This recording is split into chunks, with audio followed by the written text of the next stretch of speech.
Salam, sabahınız xeyirli, gününüz uğurlu olsun əziz və dəyərli dostlar. Bu günləri tarixlər 27 iyunu göstərir və necə deyərlər, o gün bu gündür. Yadınıza gəlirsə bir neçə günlər və hətta bir ay öncə mən sizə hava haqqında məlumat verərkən demişdim ki, iyun ayının və yayın soyuq ikinci dalğası gəlir və hal-hazırda çöldə gördüyünüz kimi hava şəraiti nəinki sərin, bir sıra bölgədə artıq soyuqdur və respublika ərazisi üzrə yağıntıların olması gözlənilir ki, hal-hazırda Bakı-Abşeron yarımadası yağıntılar başlayıb. Və bir şey qeyd edeyim ki, bugün Bakı-Abşeron yarımadası və respublikamızın bütün bölgələrində yağıntılar olması gözlənilir. Bəzi bölgədə yağıntılar bir qədər intensiv və güclü olacaq, su basmaları gözlənilir. Həyət evində olanlar buna xüsusilə diqqət eləsinlər. Bölgələrimizdə su basmaları olacaq və yağıntılar intensiv olması, leysan xarakterli olması gözlənilir. Bu proses gün ərzində davam edəcək və sabahları artıq 28-i Bakıda narıncı xəbərdarlıq olacaq küləklə bağlı, şiddətli külək olması gözlənilir.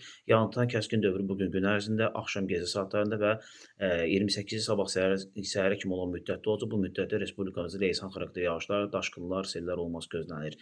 Və bir nüansa da toxunum dostlar, burdan səslənirəm mənim həmkarım olan bəzi şəxslərə.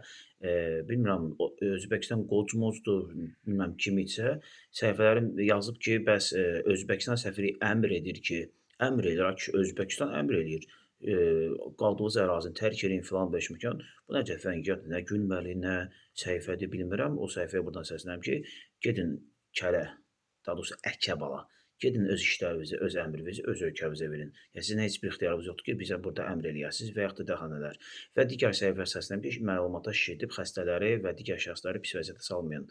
Sizləri çox sevirik. Yaxşı ki, varsınız dəyərli dostlar. Bizi izləməyi unutmayın. Ətraflı məlumatlar hər zaman sizinlə bərabər olacaq və mən canlıdayam. Sizi canlıda gözləyirəm.